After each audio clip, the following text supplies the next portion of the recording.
Lord, naniniwala ako na magbabago ang mabigat na sitwasyon ko. Lord, thank you for today. Thank you for another day. Maraming salamat sa bagong pagkakataon na ibinigay niyo sa akin. Maraming salamat, Lord, kasi alam ko maraming magandang pangyayari ang mangyayari sa araw na ito. Alam ko na puno ng pagpapala ang araw na ito. Maraming magagandang pangyayari ang ibibigay niyo sa akin. Alam kong patuloy ang pagbibigay niyo ng magagandang bagay sa aking buhay. Mas maayos at mas tama kaysa sa mga nagdaang mga araw. I am giving and submitting everything to you, Lord. Ikaw na ang bahala sa aking araw-araw. Patuloy mo akong i-lead sa aking buhay. Patuloy mo akong bigyan ng guidance. Alam kong patuloy mong ilalagay ang mga bagong opportunity sa aking buhay, Lord. Sa iyo ako palagi titingin. Sa iyo palagi ako magfo-focus. At hindi sa mga mahihirap na nararanasan ko. At hindi sa mga sitwasyon na nasa harap ko. Sa mga bagay na kung iisipin ko, Lord, ay malulungkot lang ako at iisipin bumigay. Again, Lord, I declare this will be a good day today. It will be better than yesterday. Compared sa mga dumaan na mga araw, compared sa mga nangyari noong mga nakarang araw at panahon.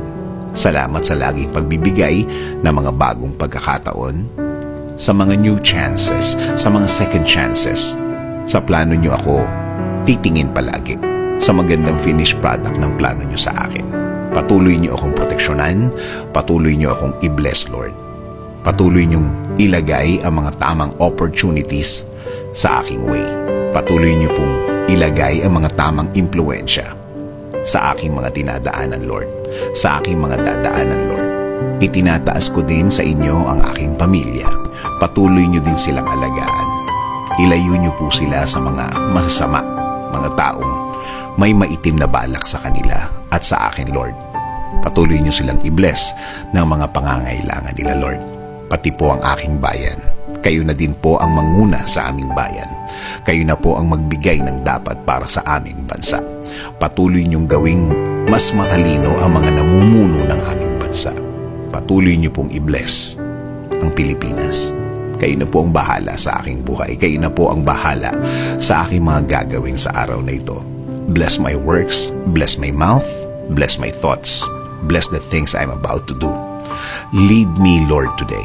I will always follow your lead, O God. I will always obey the things your word will say. Kayo na po ang manguna sa akin ngayon at sa mga panahong darating. Salamat, salamat, Lord, sa inyong kabaitan. Patawarin niyo po ako sa mga nagawa akong mali. Alam ko po na kayo po ang Diyos na laging nagbibigay ng second chances sa buhay na ito. In Jesus' name I pray. Amen. Sabi nga sa Proverbs 10:22, the blessings of the Lord makes rich, and He adds no sorrow with it.